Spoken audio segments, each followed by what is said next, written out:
Sedangkan kalimat-kalimat thayyibah sangat tidak disukai diungkapkan dalam keadaan-keadaan kita masuk toilet. Karena itu saat masuk toilet kita kan berdoanya doa memohon perlindungan kepada Allah dari godaan-godaan setan yang berkumpul di tempat-tempat yang buruk, ya, seperti toilet dan semisalnya.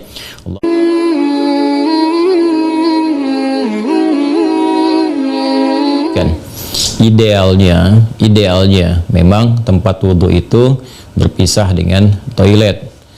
Mengapa? Karena di dalam tempat wudhu itu kita juga menyertakan ya, berbagai macam kalimat-kalimat thayyibah yang mengiringi proses wudhu, baik sebelum ataupun setelah wudhu itu dilangsungkan.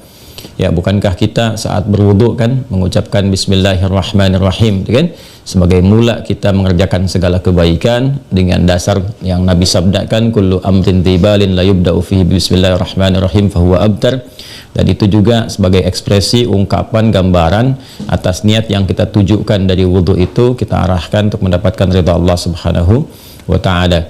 Kemudian juga di akhir wudhu kita juga kan berdoa, ya kan, dengan mengucapkan syahadatain, syahadu an la ilaha illallah, syahadu anna muhammadar rasulullah. Kemudian kita mengatakan Allahumma ja'alni minat tawwabin wa ja'alni minal mutatahhirin.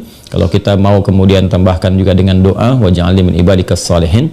Nah, sedangkan kalimat-kalimat thayyibah yang berupa permohonan-permohonan doa dalam kebaikan ataupun menyebut asma-asma yang mulia, nah itu kan umumnya tidak diutarakan saat kita berada di dalam toilet, ya, karena toilet punya sifat tertentu. Ya, sifatnya hanya untuk menyalurkan atau membuang hadas, baik yang sifatnya kecil ataupun juga besar, dengan cara-cara tertentu yang boleh jadi juga melahirkan najis. Sedangkan wudhu itu ya tidak seketika juga menyatu dengan menghilangkan najis, bisa jadi hanya hadasnya saja, belum tentu ada najisnya, gitu kan.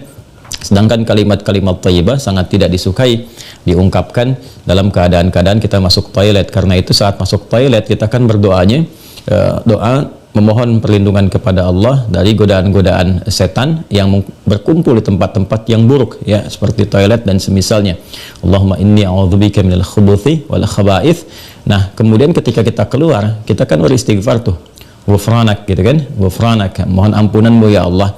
Nah, ada yang mendetilkan itu, kenapa kita minta ampunan ketika keluar? Karena kita menahan diri dari pengungkapan kalimat thayyibah yang biasanya kita ucapkan di setiap tempat, gitu kan, istighfar, sholawat dan sebagainya. Nah, ketika itu terputus saat masuk toilet, ya, seakan-akan ada sifat tawadhu, kita memohon ampunan karena nggak mampu mengungkapkan, karena itu tempat yang tidak pantas, gitu kan, diungkapkan itu di tempat yang tidak sesuai. Maka ketika keluar kita mengatakan ghufranak kalau ada hal-hal yang tidak tepat di dalam dan tidak mampu mengerjakan hal yang biasa kita kerjakan. Itu adab saja, takdib di dalamnya.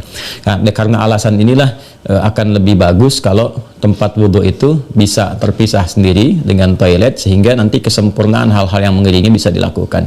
Bila pun memang keadaannya tidak memungkinkan dan hanya ada itu, dan bisa didapatkan di dalam berbagai kondisi, ya, Anda ke mall misalnya kan, tidak ada tempat spesifik wudhu, taruhlah gitu, demikian kondisinya, atau bahkan dalam kondisi tertentu, bahkan saat haji atau umrah yang begitu padat tempat wudhunya misalnya, dan Anda hanya menemukan ada toilet tapi ada keran yang disiapkan terpisah, gitu kan, di dalamnya itu.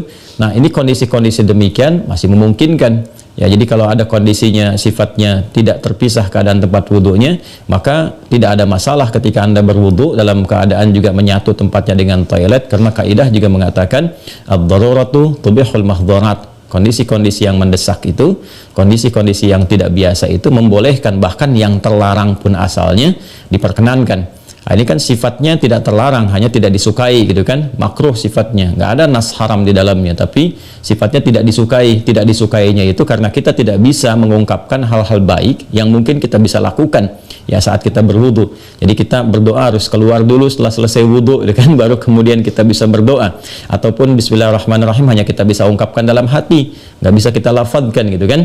Doa-doa pun kita iringkan di dalam hati. Nah, itu hal-hal yang menjadikan kita kemudian tidak maksimal. Pun demikian juga ada satu kondisi lain, itu kan tempat berkumpulnya setan di tempat-tempat yang kurang bagus itu, sehingga godaan-godaan saat berwudu dan sebagainya, nah itu kadang-kadang lebih banyak.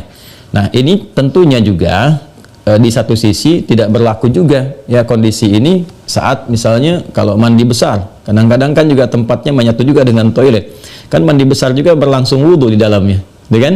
Nah, ini kita harus fleksibel juga dalam kondisi-kondisi demikian. Jadi ini yang mau saya katakan, tidak berhukum haram itu bisa dilakukan. Kalau tempatnya kita misalnya memungkinkan untuk berpisah, bagus ada dipisahkan. Tapi kalau menyatu pun tidak ada masalah, kan? Tidak ada masalah sepanjang dalam keadaan-keadaan darurat tertentu dan tidak berhukum haram. Ya, apa dalilnya? Yang tadi saya sampaikan. Ya, tidak ada nas spesifik mengharamkannya, dan kadang-kadang kita mandi besar juga, ya, al-ghuslu dari janabah dan semacamnya juga berlangsung, dan dalam mandi besar juga ada wudu. Namun barangkali kesempurnaan itu tidak bisa kita iringkan dengan kalimat-kalimat thayyibah yang diungkapkan, hanya dalam hati kita lakukan.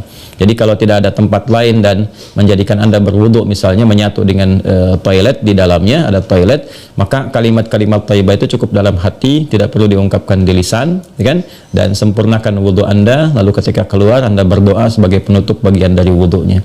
Demikian kiranya bisa disampaikan. Wallahu ta'ala a'lam bissawab. Dan sebelum saya menutup, ada sesuatu yang sangat menarik ketika Ibnu Abbas radhiyallahu taala anhuma menyampaikan kisah Nabi SAW, ya, saat beliau berada di kediamannya Sayyidah Maimunah radhiyallahu taala anha, dan malamnya kemudian bangun, ya, bangkit dari tidurnya, duduk dulu menghilangkan bekas ngantuk. Nah, ini ditemukan di Sunan Abu Daud nomor hadis 1367. Thumma dhahaba ila syanin mu'allaqah. Kemudian beliau pergi ke tempat tertutup. Nah, syanin mu'allaqah ini enggak disebutkan tempat tertutupnya. Apakah dia sifatnya mirhad, ya kan? Apakah tempatnya toilet yang menyatu, kamar mandi, ataukah dia tempat wudhu, kan? Midha, apakah dia tempat wudhu? Nah, ini yang tidak disebutkan, keadaannya tempat tertutup saja. Ini memberikan kesan bahwa bisa jadi kalau itu yang dimaksudkan adalah tempat yang tertutup, itu toilet dan semacamnya, jelas, ya, dilakukan dalam bentuk tertutup sehingga tidak tampak aurat dan sebagainya, itu fikih yang lain. Tapi kaitan dengan wudhu juga itu cukup menarik juga.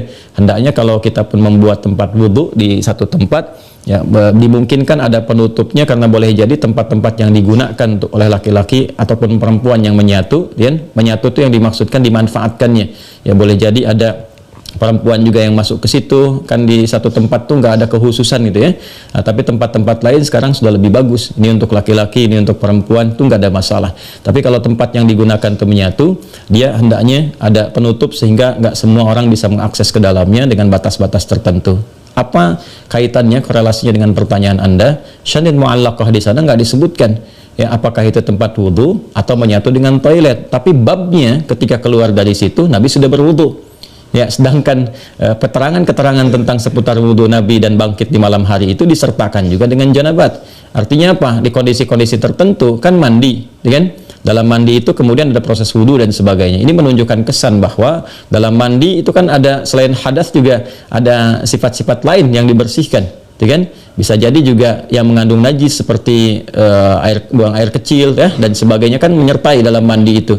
Nah, ini memberikan kesan bahwa tidak ada hukum spesifik haram untuk mengerjakan wudhu di dalamnya, karena ada proses yang tadi saya sebutkan. Tapi lebih disukai kalau hanya untuk wudhu semata, tidak disertai dengan mandi yang lainnya, kalau ada tempat yang terpisah sehingga bisa menyempurnakan bacaan-bacaan yang dimaksudkan.